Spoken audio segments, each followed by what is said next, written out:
Sejam bem-vindos ao canal Motiva e Vai, e a seguir vamos ouvir uma mensagem maravilhosa do pastor Cláudio Duarte que com certeza vai impactar a sua vida. O que ele vai revelar sobre o porquê você deve comprar vai te surpreender. Então já curti, comenta e compartilha com quem você ama. Vamos lá. Provérbios 23. Provérbios, vamos usar aqui o capítulo 23 e o verso 23. Provérbios 23, 23. Diz assim: compra a verdade e não a vendas, e também a sabedoria, a instrução e o entendimento. Feche os seus olhos. Senhor nosso Deus e Pai, em nome de Jesus, continua falando conosco. Usa-me como um canal de bênção nesta hora. Repreende toda distração, ó Deus, e que as informações e o aprendizado possam se converter em comportamentos, em ações, que possam melhorar a qualidade de vida do teu povo e fazer com que o teu nome seja glorificado. Te agradecemos em o nome de Jesus. Você pode dizer amém? Isso. Bom, eu quero fazer uma reflexão rápida com vocês sobre esse texto e essas 4 coisas que o texto nos expõe a comprarmos. É importante entendermos que elas são valiosíssimas, mas não são gratuitas. É importante entendermos que um preço precisa ser pago para se adquirir verdade, sabedoria, instrução e entendimento. Quem espera receber essas coisas de graça pode nunca obtê-las, porque segundo a Bíblia, um preço precisa ser pago. O grande problema é que na maioria das vezes que a palavra preço é indicada, os ouvintes têm a sensação que em tudo haverá um valor monetário e que você vai precisar de pagar dinheiro para ter sabedoria. E aí muitas pessoas, ao pensarem assim, descartam. Mas eu quero chamar a sua atenção para algo que a Bíblia diz que não é algo que você vai, ou pelo menos que deve desfazer depois de adquiri-la. O texto é bem claro: compre e não venda. Ou seja, é algo que você, ao adquirir, deve morrer com essas coisas, não desfazer delas, certo? E aí eu quero fazer uma aplicação de cada uma delas de uma forma bem rápida, mas é importante que você entenda que você vai precisar comprar a verdade. E qual é o preço da verdade? Bom, nós temos o preço da verdade, talvez seja pagar pelos danos dos erros. Todas as vezes que eu cometo um erro, uma falha, um esquecimento, e me é cobrado, eu deixei de fazer, deixei de pagar, deixei de ir, cometi um erro, certo? A verdade vai chegar. E para que ela chegue, um preço vai ter que ser pago. Ou seja, um preço da desculpa, um preço de um juro, certo? Que eu não esqueci de pagar hoje, vou ter que pagar amanhã, tá certo? Então, inevitavelmente, essas 4 coisas precisarão ser compradas por você e por mim. A minha tradução está um pouco diferente, ela coloca a instrução como disciplina, ela coloca o entendimento como prudência, mas pouco varia, na verdade. Tá certo? Mas a primeira coisa que eu quero que você entenda é que essas três coisas, verdade, sabedoria, instrução e entendimento, não virão para a sua vida de graça. Você vai precisar comprar isso. Comprar muitas vezes com um tempo que você poderia estar dedicando a uma coisa fútil. Comprar com um tempo que você gostaria de estar dedicando ao prazer. Comprar com a atenção sendo dada por uma pessoa, muitas vezes, chata na comunicação. Um professor desagradável na escola, na universidade. Um pastor, muitas vezes, chato, certo? Mas, quando você olha e vê que você adquiriu, e algumas pessoas dizem, nossa, como você adquiriu isso? Você diz, eu paguei um preço para adquirir isso. Isso não entrou na minha vida de graça, certo? Então nós vamos olhar algumas coisas bem valiosas, rapidinho, esse culto é mais rápido, certo? No que diz respeito a essas 4 coisas que, segundo a Bíblia, eu tenho que comprar, não devo vender, e a primeira delas é a verdade. Ela é o campo mais ameaçador para Satanás. Nada é mais ameaçador para o pai da mentira do que o poder da verdade. A proposta do Gênesis é nos mostrar o quão a necessidade do conhecimento da verdade prepara o indivíduo para qualquer tipo de questionamento. Você pode observar que a verdade é tão poderosa e tão genuína que quando Eva come o fruto, nada acontece. Você vai ver que os olhos só são abertos quando Adão come o fruto. Porque a mensagem, a verdade legítima, nua e crua, foi dada a ele. Quando você vai ver Satanás conversando com a mulher acerca da obediência a Deus, o que ele busca saber? O quanto Eva sabe sobre a verdade. Por isso a pergunta de Satanás é assim que disse Deus? Ele não afirma, ele pergunta.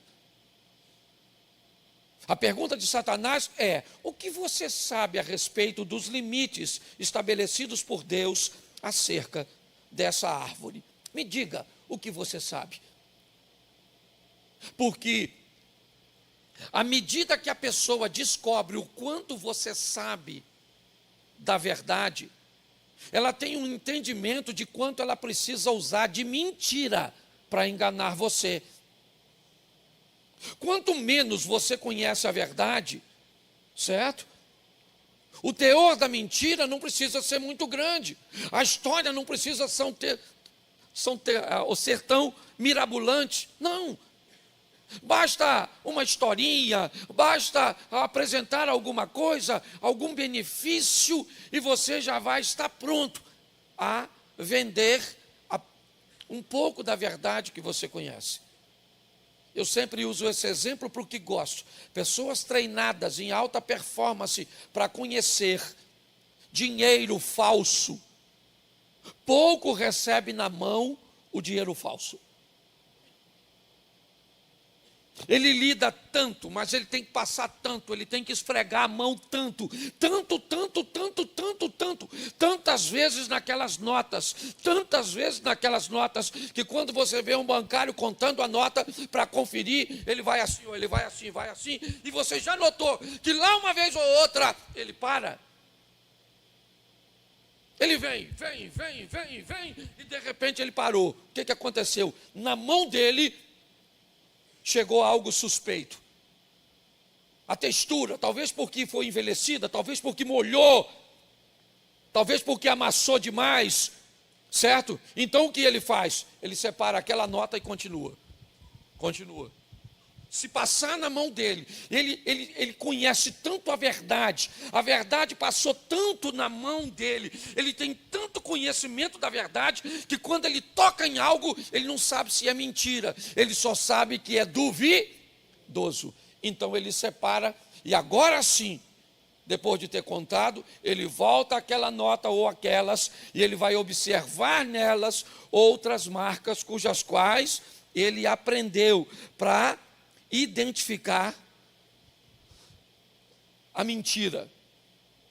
Mas por que a verdade é tão poderosa e precisa ser comprada e não pode ser vendida? João capítulo 8, verso de número 32. João 8, 32. Conhecereis a verdade e a verdade vos... Isso.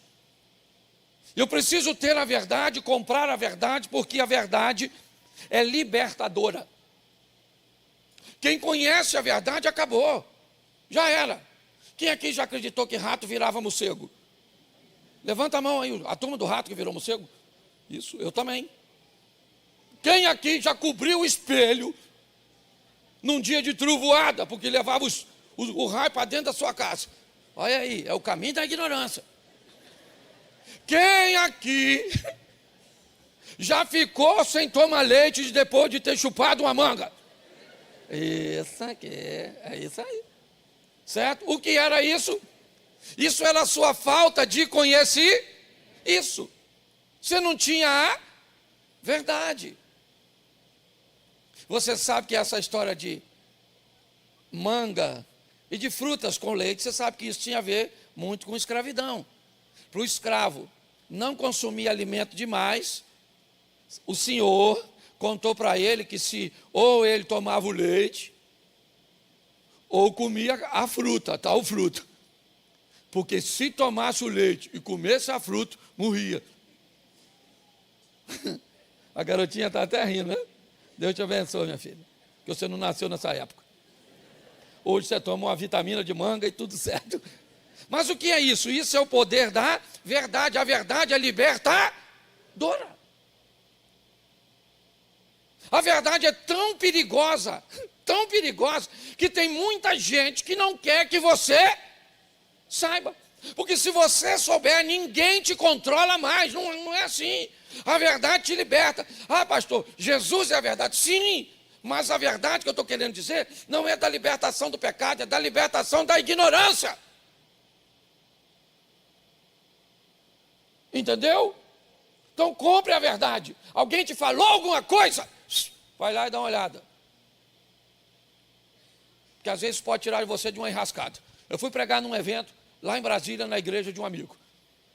Não me deu tema, não me deu nada. Chego eu lá, num painel grandão, conferência, o nome da conferência, parousia. Parousia. Parousia, nunca escutei negócio de parousia. Eu vim pregar na conferência da parousia, mas eu não sei o que é parousia. Mas aí quem é que estava lá? Google. Google é. Fui no Google, sim.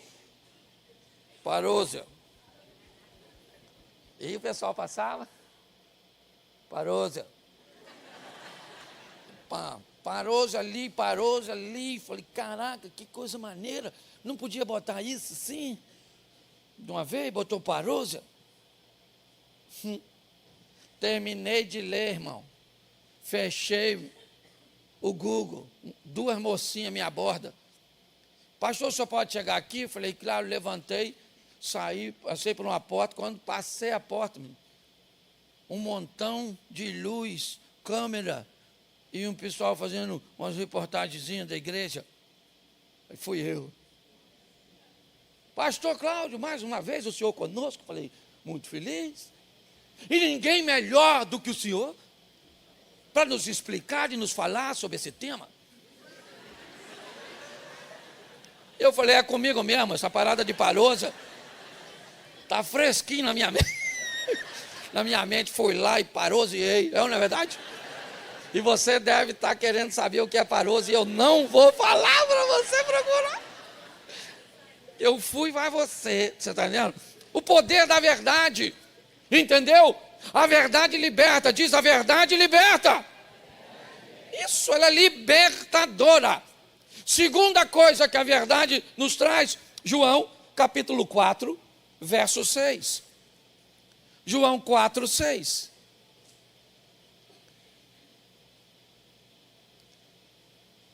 É?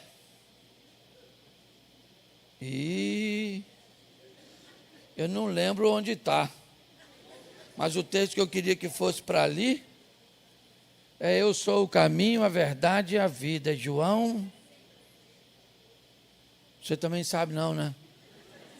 Está igual eu. Eu não lembro, mas está tudo certo. Consegue achar aí, irmão? Que se eu for aqui vai demorar.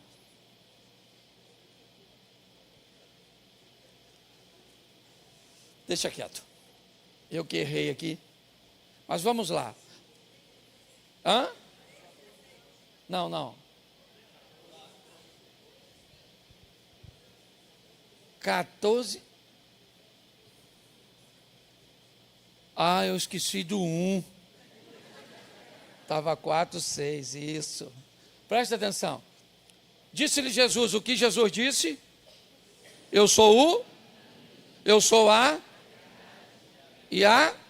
Presta atenção aqui. Jesus disse, eu sou a verdade. Preste atenção. Todas as vezes que você usa a verdade, quem é que está contigo? Jesus. Ele está com você. Certo? A verdade é preciosa, porque todas as vezes que você faz uso dela, seja o que for, meu irmão, não sei o que aconteceu, certo? Você vai ter que pagar o preço, é verdade, para usar a verdade naquela situação. Mas todas as vezes que você usa a verdade, Cristo está contigo. Por quê? Porque Ele disse ser a verdade. Se você falar mentira, Cristo não está com você. Ele não é a mentira, Ele é a verdade. O pai da mentira é o oponente de Cristo, é Satanás. Então, quando a Bíblia diz, certo, eu conheço a verdade, certo, e eu ando com a verdade, isso coloca Cristo comigo, por isso que é valiosíssimo. Não interessa o que vai acontecer, se eu estou com a verdade, Cristo está comigo. É assim que funciona. Tá certo? Por isso que é valioso. Terceiro, vamos colocar aqui Mateus 11, 11. Primeiro, Mateus, capítulo 11, verso 11, um texto dito por Jesus. Em verdade vos digo que entre os que de mulher têm nascido, não apareceu alguém maior do que João Batista. Presta atenção no que Jesus está dizendo. Jesus está dizendo que nascido de mulher, não há ninguém maior do que João.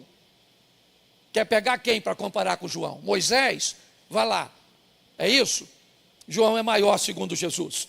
Quer pegar quem? Davi? Tá bom. Quem que você quer pegar para comparar? Quer pegar o apóstolo Paulo? Vamos embora.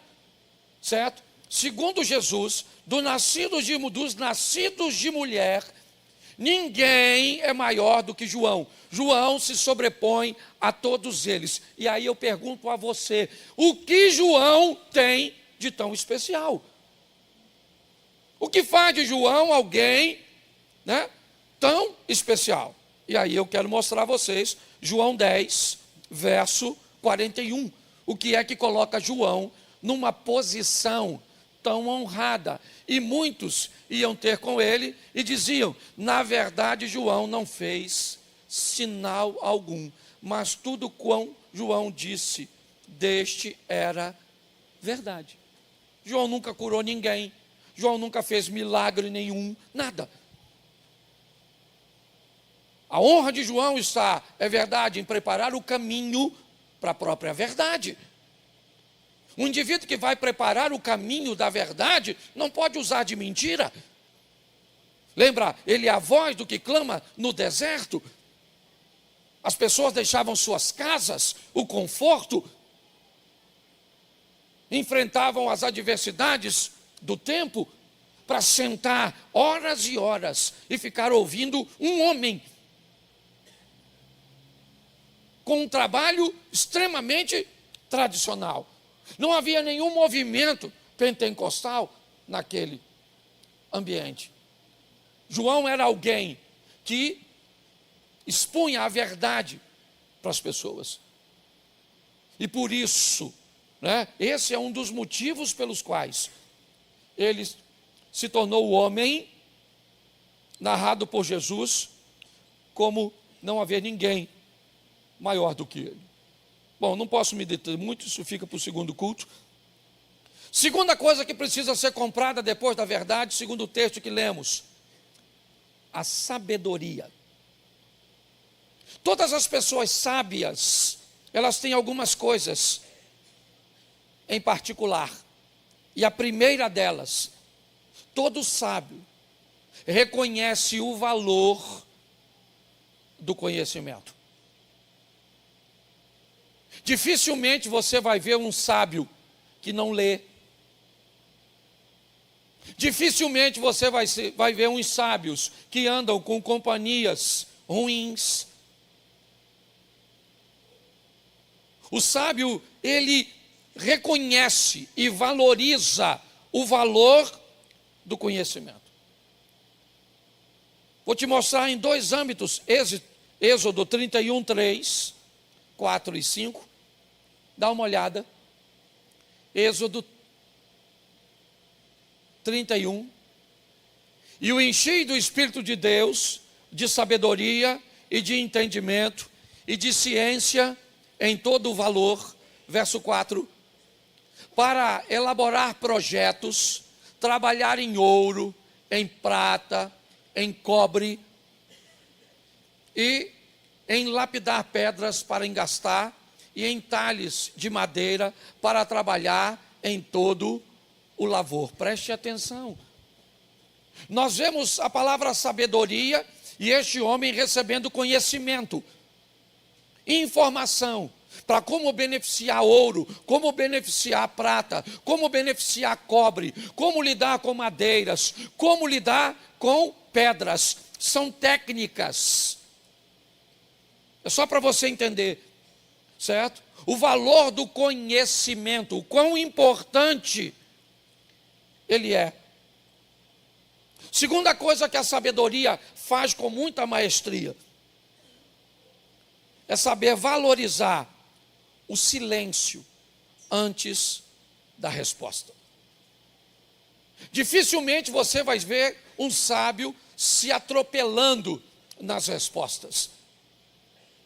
O sábio sempre estabelece um intervalo entre o que ouviu e o que será dito por ele.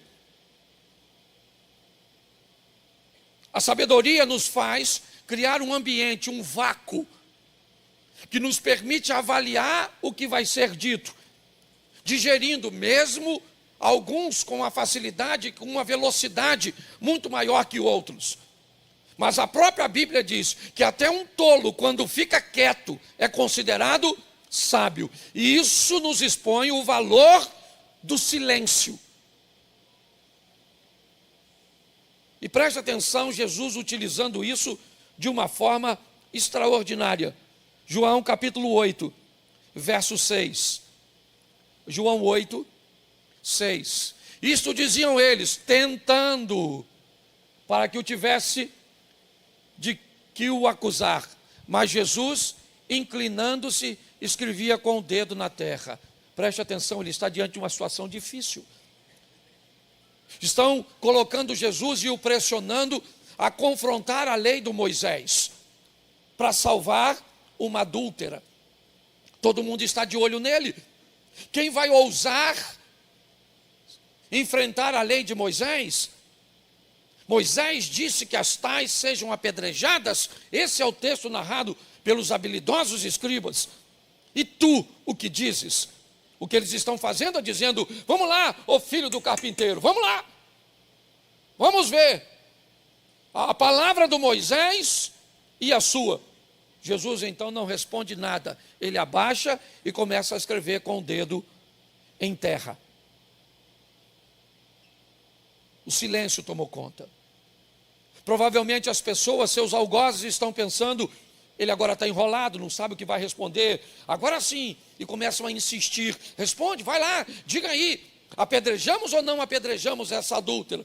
Foi flagrante. Tem mais de uma testemunha.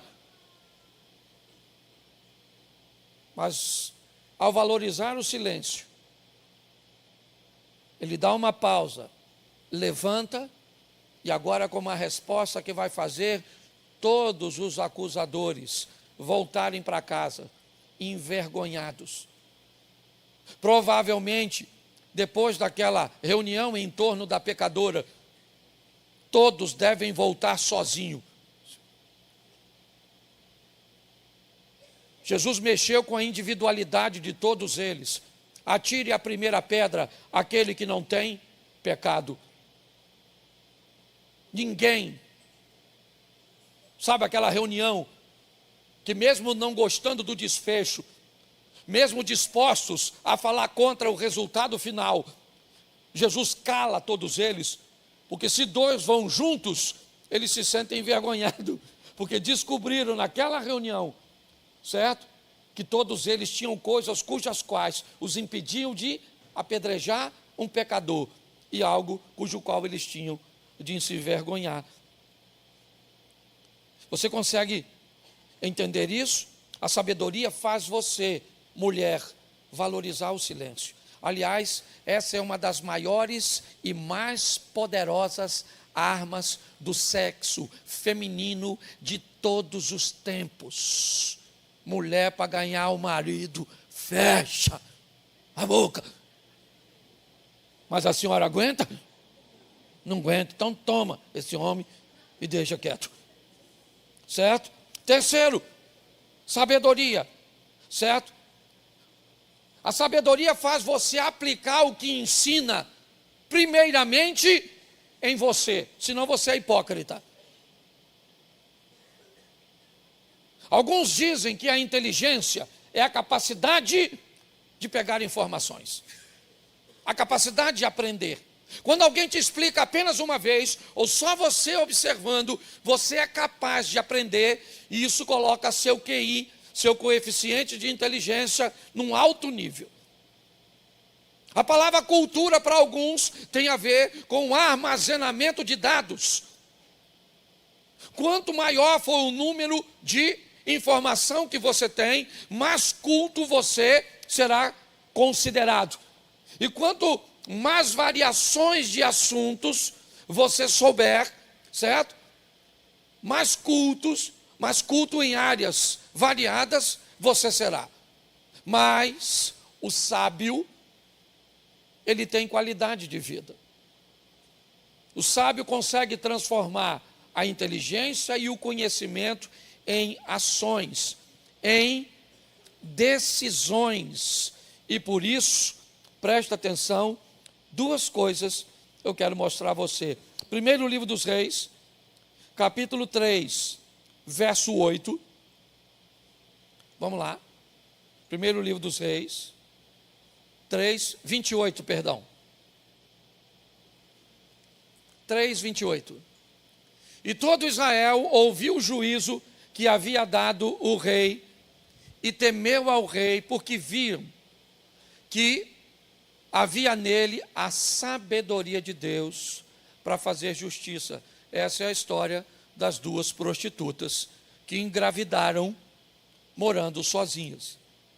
Certo? Tem alguém que não conhece essa história? Faz assim. Quem não conhece? Isso, só para eu explicar rapidinho para vocês. Essa é uma história bíblica, tá certo? De duas prostitutas que moravam juntas, certo? Dividiam seus clientes. Estão expostas a uma gravidez indesejadas. O parto dessas mulheres diferenciam-se em 3 dias apenas, certo? 3 dias de diferença. Eram mulheres, eram prostitutas, eram solitárias, estavam grávidas e deram luz a meninos. Cada uma deu a luz ao menino.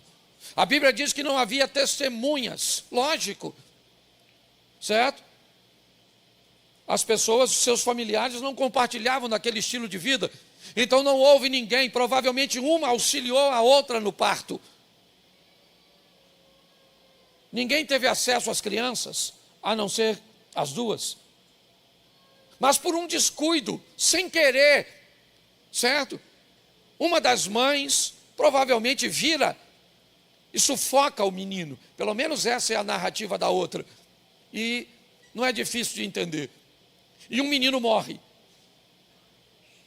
A mãe que matou o menino acorda de madrugada e vê seu filho morto.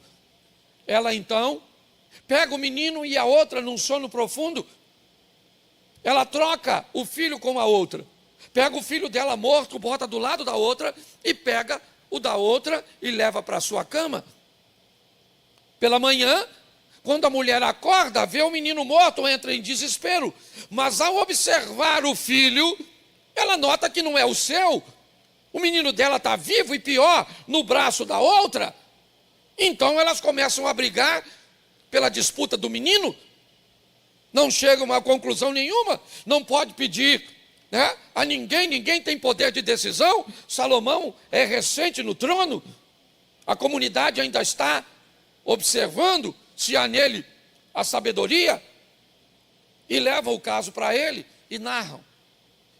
E Salomão então pede uma espada de um de seus soldados e diz: já que eu não sei de quem é o filho, corta o menino no meio, dá metade para uma e metade para outra. O que ele quer? Ele quer a velocidade. É isso que ele quer. Preste atenção. Enquanto o ponto anterior fala da pausa, do silêncio, do tempo entre o que se ouve e o que se responde, Salomão trabalha o contrário, é com a velocidade. Ele quer o estímulo. Ele quer dizer: vou matar o menino, porque ele sabe, a hora que ele disser mata o menino, a mãe do menino pula na frente. E quando ele diz parte o menino, a mãe diz: oh, não, pega o menino e dá para ela. Pode dar o menino para ela. Sabe o que a outra disse? Não, pode matar o menino, nem meu nem dela. Salomão disse: então pega o garoto e entrega na mão daquela ali, ó, que aquela é a mãe dele. Pela velocidade de reação, mesmo que a segunda não concordasse, já estava feito.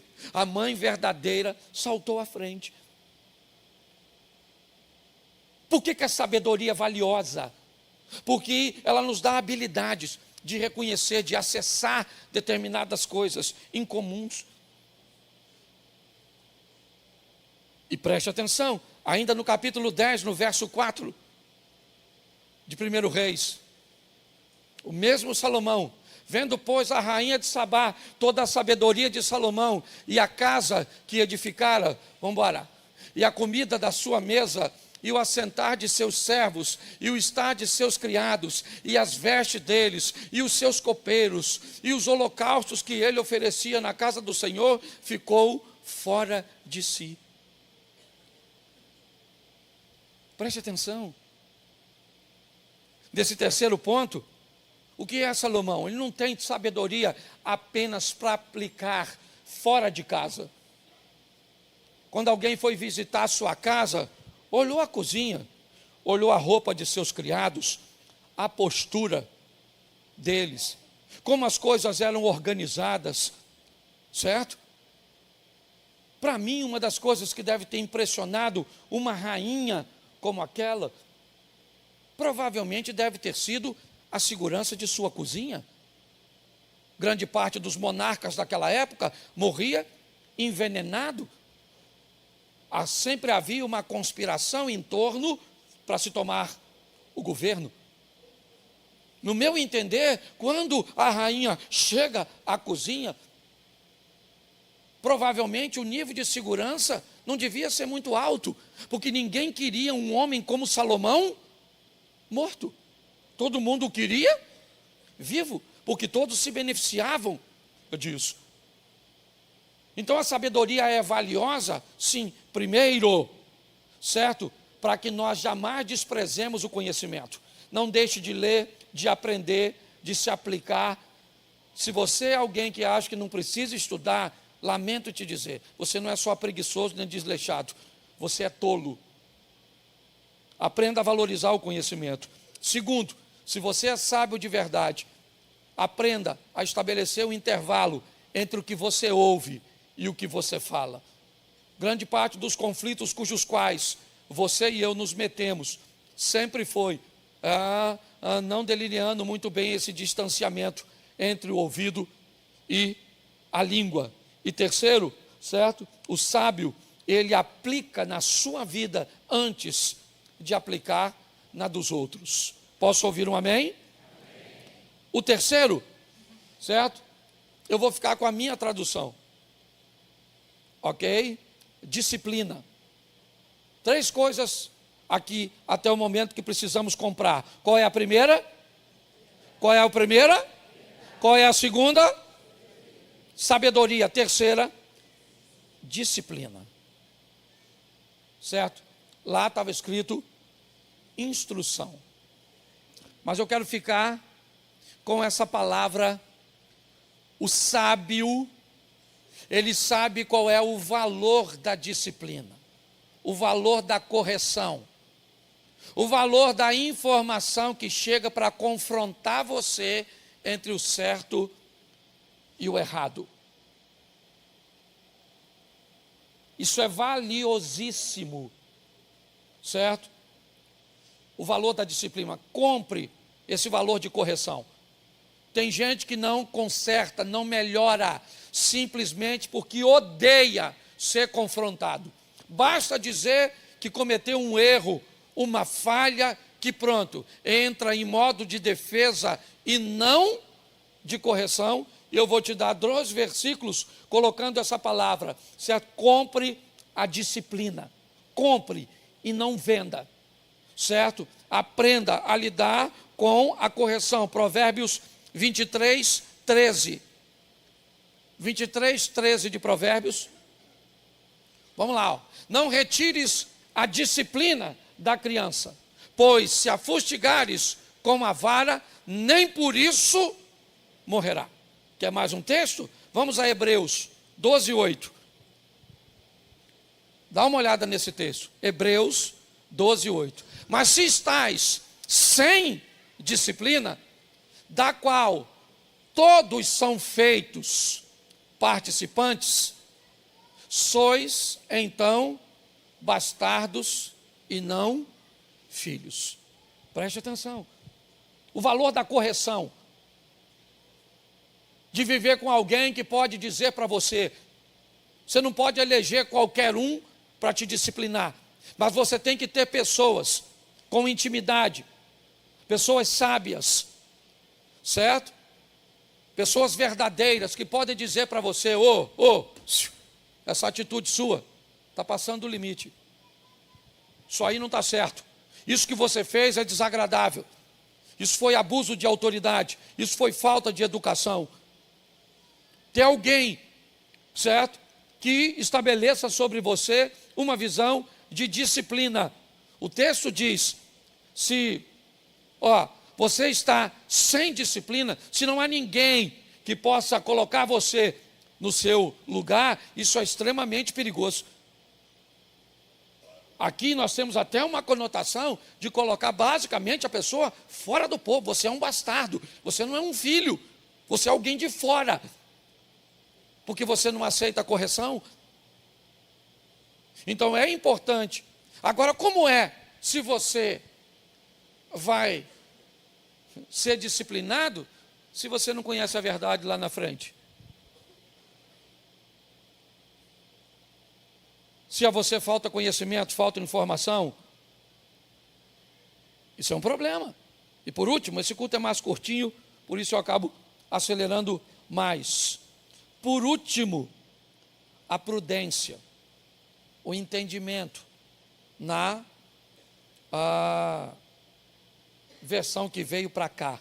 Compre a prudência. O que é o prudente? certo? Ou entendimento. De uma forma simples, é a pessoa cuidadosa.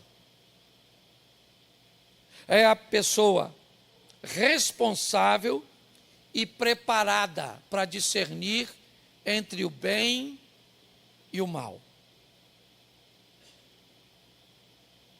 Preste atenção, isso é valiosíssimo, principalmente num tempo como o de hoje. Vou te dar um exemplo. Eu já fui 5 vezes para a minha rede social avisar que eu não vendo nada. Eu não vendo Bíblia, eu não vendo curso, eu não vendo remédio para cegueira, para osso, para impotência. Eu não vendo. Já falei. Todo dia eu encontro alguém. Pastor, o senhor tem que falar. Porque uma amiga minha comprou um remédio que não chegou. Uma Bíblia que não veio. O que falta nessa pessoa? Prudência. Cuidado. São pessoas que não sabem discernir o bem e do mal. E você precisa ter o cuidado. Você lembra quando os gibeonitas foram lá para enganar o Josué? O que faltou nele? Um homem de Deus. E disse, eu e a minha casa serviremos ao... Mas fez uma aliança com a turma que não devia. Porque faltou nele o quê? Prudência. Era guerreiro, sim ou não? Temente a Deus, sim ou não?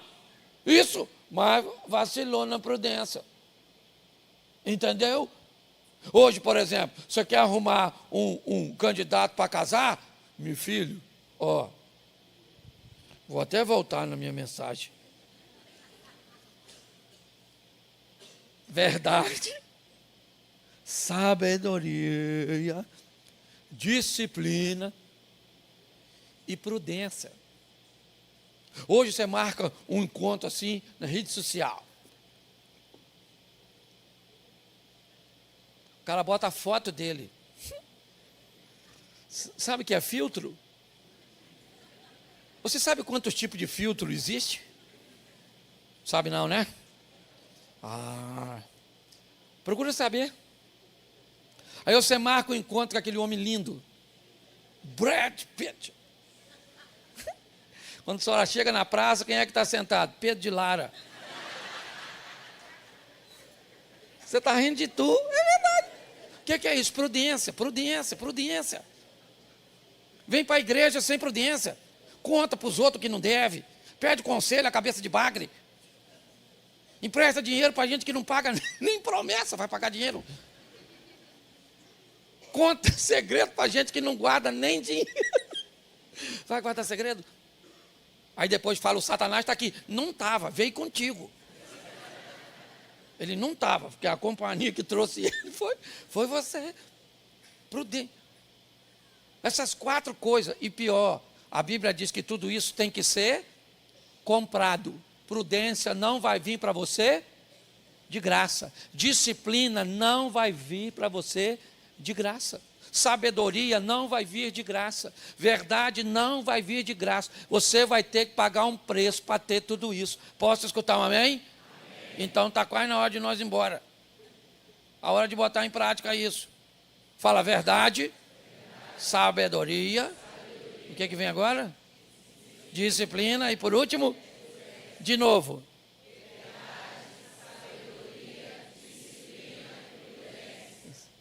Fala assim, estou vendendo. É isso aí. Tá nada, tem gente que olhou e disse, tem nada, tem nada. Eu tenho que comprar.